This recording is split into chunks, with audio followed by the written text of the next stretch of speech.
Hello everyone. आज हम सीखेंगे class 9th chapter number 1 number system में से एक topic how to represent root 13 on a number line. Number line पे रूट 13 को कैसे रिप्रेजेंट करोगे। तो रूट 13 देखने से पहले पिछली वीडियो ज़रूर देखना जिसमें मैंने रूट 2 को रिप्रेजेंट करना बताया। उसमें आपका बेसिक थोड़ा कॉन्सेप्ट क्लियर होगा। तो इसमें रूट 13 में भी देखते हैं। देखो रूट 13 मतलब आपने अगेन जो नंबर लाइन पे हम रिप्रेजेंट करते हैं आपने देखा होगा कुछ इस तरह से रिप्रेजेंट किया जाता है। This is 0, this is 1, number line है आपकी ये, और यहाँ पे ये जो होता है ये रूट 13 है और फिर इसको यहाँ पे मार्क किया जाता है इस तरह से। ठीक है, तो ये सब क्या है और हम किस तरह से मतलब पता लगाते हैं कि ये कितनी मेजरमेंट लेनी है, ये कितनी मेजरमेंट लेनी है। तो इसको समझने के लिए समझो, मान लो आपके पास राइट एंगल ट्राइंगल है। ठीक है, this is a right angle triangle. उसमें राइट एंगल है ए पे, तो इसके सामने वाली साइड हुई हाइपोटेन्यूज। ठीक है, और ये हुआ base, sorry perpendicular and base. तो अब ध्यान से देखो, अगर मुझे ये लेंथ रूट 13 चाहिए तो मैं बाय यूजिंग पाइथागोरस थ्योरम कि hypotenuse square equals to base square plus perpendicular square होता है, इसको यूज कर मैं ये मेरा एच स्क्वायर है, ये हाइपोटेन्यूज है, तो एच जो है आपका रूट 13 कैसे आ सकता है। तो आप देखो 13 नंबर कैसे बन सकता है, इन दोनों का क्या कॉम्बिनेशन बिठाऊं कि मेरे पास यहाँ पे हाइपोटेन्यूज 13 या रूट 13 आ जाए। ठीक है, तो देखो ये मैं ले सकती हूँ 2 का स्क्वायर होता है 4, और ये ले सकती हूँ 3 का स्क्वायर कितना होता है 9 प्लस 4 हो गया 13, आ रहा है ना 13। तो 3 स्क्वायर और 2 स्क्वायर, तो एक तो मेरा बेस हो जाएगा 2 और एक ये जो है परपेंडिकुलर हो जाएगा 3। ठीक है, तो अब देखो 3 square plus 2 square, base square plus perpendicular square equals to hypotenuse square. तो ये आप सॉल्व करोगे तो it will be 13 equals to H square. तो एच जो आएगा वो आएगा रूट 13। ठीक है, तो एच आ गया रूट 13, यानी कि अगर मैं ये वाली साइड यानी कि ये बेस जो है ये 2 लेती हूँ और ये जो परपेंडिकुलर है ये 3 मेजरमेंट का लेती हूँ, तो ये जो लाइन अपने आप बनेगी वो रूट 13 मेजरमेंट की होगी।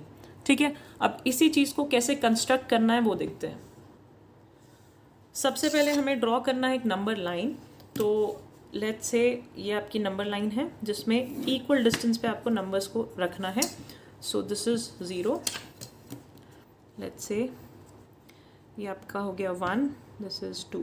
ठीक है, तो ये आपका 1 वेट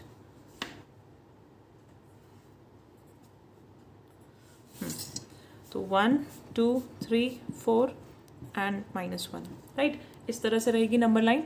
अब देखो कैसे ड्रॉ करना है। ये जो बेस है वो कितना होना चाहिए, 2 मेजरमेंट का होना चाहिए। ठीक है, तो ये रहा आपका 2 यूनिट। इसके ऊपर सबसे पहले आप परपेंडिकुलर बनाओ। ठीक है, 90 डिग्री का एंगल बनाओ। कैसे बनाते हैं, कंपास को कितना भी खोलो, एक सेमी सर्कल, देन ये वीडियोस देख लेना मेरी पिछली जिसमें मैंने एंगल कंस्ट्रक्ट करना भी आपको सिखाया है। ये हो गया आपका 90 डिग्री।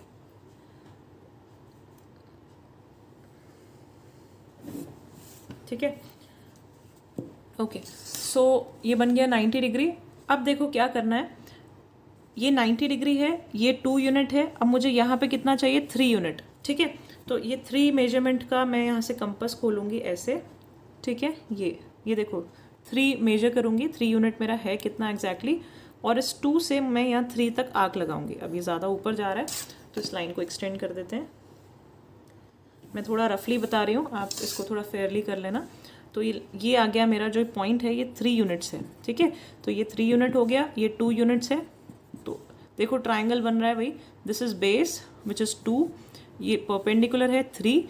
तो अगर मैं 0 और इसको मिला दूंगी, 0 और इसको मैं मिला दूंगी, तो ये जो मेजरमेंट है ये मेरी रूट 3 मेजरमेंट होगी। तो अब क्या करेंगे, इसको ज़रा कंपास से मेजर कर लो, इतना कंपास खोल लो, देखो एग्जैक्ट वही है। अब यहाँ पे ऐसे कट कर दो। ठीक है, तो ये जो पॉइंट आएगा ये आपका क्या होगा, रूट 13। अगर आप रूट 13 की वैसे भी वैल्यू देखते हो तो वो होती है 3.606, ऐसे चलती जाती है 606। तो ये 3 पॉइंट समथिंग ही बनेगा आपको आपका। तो आई होप ये आपको समझ आया होगा।